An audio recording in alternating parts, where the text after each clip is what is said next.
Flip Okay, a coin. let's go to this Monect initiative. Actually, I think this is a good idea because we should cover it. So, the big thing is outreach. Like a lot of people, like within PulseChain, if you're talking about like, I want this to grow, I want other communities to be aware of it. You know, how do we extend a hand? I don't think the way to do it is just by some of these people on Twitter just like shitting on Solana or AVAX or Phantom all the time and saying, well, PulseChain never goes down. You know, that's fine. Like I understand some of that. But I think there has to be like some actual good outreach, and just using Twitter really isn't always the best way to do that. So we've had this effort, which is just phenomenal, by Gary Woods funding Jim, who has done, you know, so much for PulseChain and is the bridger of all bridgers. He's out there like with real business guys all the time, making connections and things like that. And then Rags to Riches, of course, Brandon, him, those two went down to Mar-a-Lago. And I know B Roots was there too. I mean, they weren't all there as a group, but I know B Roots and Ian were both there. They've been there before as well. Gary's been there before, I believe, too. But they were at Mar-a-Lago. Trump had one of his like rallies there and stuff like that. Lots of good, crypto rhetoric came out of Trump from there that we'll get to as well. But more importantly, you may be for the first time hearing about what Monect is. So if you're familiar with Patrick Bet David and Valuetainment and the podcast, the companies that he owns, I'm not going to pretend that I know the entire brand that he has, but I'm aware of the PBD podcast and the guys that are on there and stuff like that. But they basically invented an app called Monect, which is a way to basically you can request like an audio or a video question to be answered from like anybody who decides to sign up with it. So like Tulsi Gabbard's on there. She's been high in the standings in this little contest that PBD has been running with Monect that goes through the end of May. Rags to Riches is on there. Gary's on there. KG from Internet Money Wallet, last I looked, was about to take over the #1 spot. He actually overtook Rags to Riches and Gary on there. Yeah. So there's this contest going on. It's a great incentive from PBD. If you win it, I think that there's like a dinner. You actually sit with PBD if you win it. Either way, it's a fantastic way to broadcast your message and get yourself known, because you're getting people that are reaching out to you for answers. So this is just all great. Like, so they're down at Mar-a-Lago. They're participating in the Monect app. What do you make of all this, and what are your thoughts on Monect? Because when I hear about it and what it can do, it's reminding me of do you remember Clubhouse? Do you remember the app called? Okay, I do. Yeah. So that basically went belly up because Twitter Spaces just kind of like replaced it. Like, it's just like, why would I go to Clubhouse if there's Twitter Spaces? This is not that. This is almost like, if you guys are familiar with what's the thing where you can request somebody to send you like a birthday message or whatever? Oh, those are it starts with a C, I think, and I can't remember what it is. But basically, you can. I know what you're talking about. Yeah, there'd be like different celebrities on there. Somebody will probably shout it out in the chat. But like the celebrities on there, you could be like, "Hey, I want to pay $5,000 for Taylor Swift to wish a happy birthday to my friend," or whatever. Or it could be some like bum old Major League Baseball manager that will do it for $20. Or I mean, you could do whatever you want. But it's kind of like that, except there's more value in it. You're actually able to get them to answer a question that you may want to have answered, and they set their own prices for it. So exactly, yeah. So what do you make of this whole thing? You've got the leaderboard up, which is awesome. What do you make of these efforts, the Mar-a-Lago trip, all this stuff from these guys? Because this is just great for outreach, I think. Well, it's funny because there for a while, Tulsi Gabbard was in the lead. Yeah. She has fallen out. Like right now, totally. looks like she's still at 100, which I thought she was over 100. I thought she had like 130. I'm not sure what happened there. This Santino guy has stepped in and took the first place over, but Rags, who is Brandon Davis, he was in second place for third place.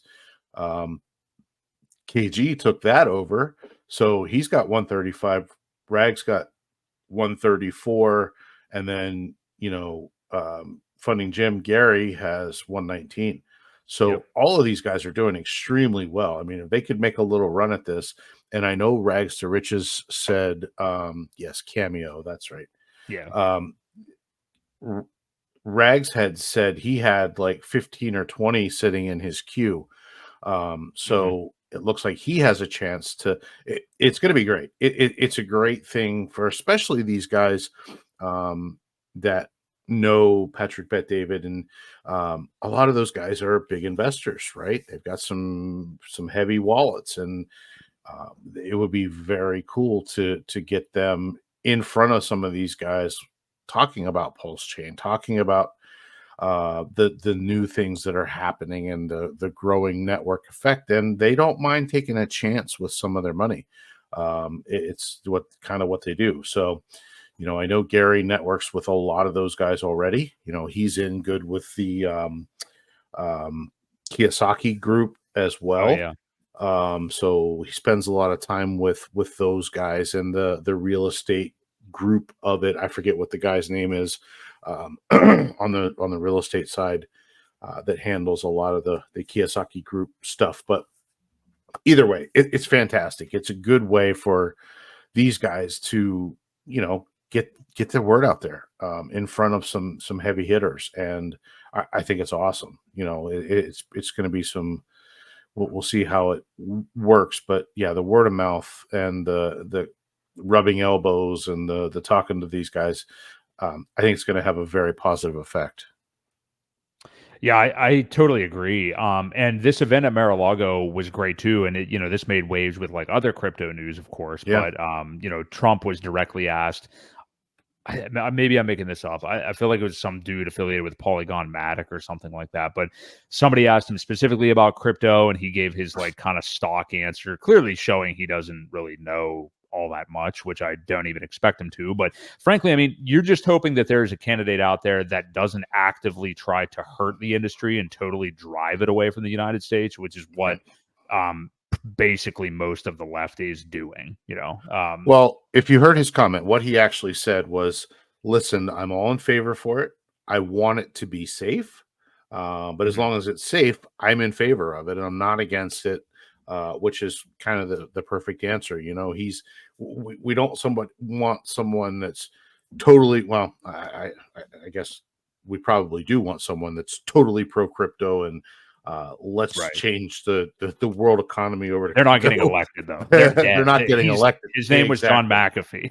McAfee. Exactly. So Yeah, guys like that are yeah, not going to get elected. But yeah. to take his position and his stand on it, to say, listen, I'm in favor of it as long as it's safe. Let's get some guidelines. Let's make it that way, and have fun. That's what we want to hear. We don't want to hear all these rulings about how they're going to um, start punishing people for unrealized capital gains and all Oh, these dude. other Yeah. crazy things with the KYC out your ass, and it's getting crazy, and we'll talk about that a little bit too, and some of the things that are happening in the EU. Yeah. You know what? That may be a perfect transition, actually. How about that? Yes. Yeah, that was perfect. I actually have that note right below this Almost like I topic. did that So on purpose. almost like you did, yeah. So yeah, hey, shout out in the chat if you guys want to say who you voting for: Biden, Trump, I guess Kennedy. You can put on there too. We know how that always turns out with a third party, though. He'll probably end up getting like 2% of the popular vote, and Yeah, that's how it'll go.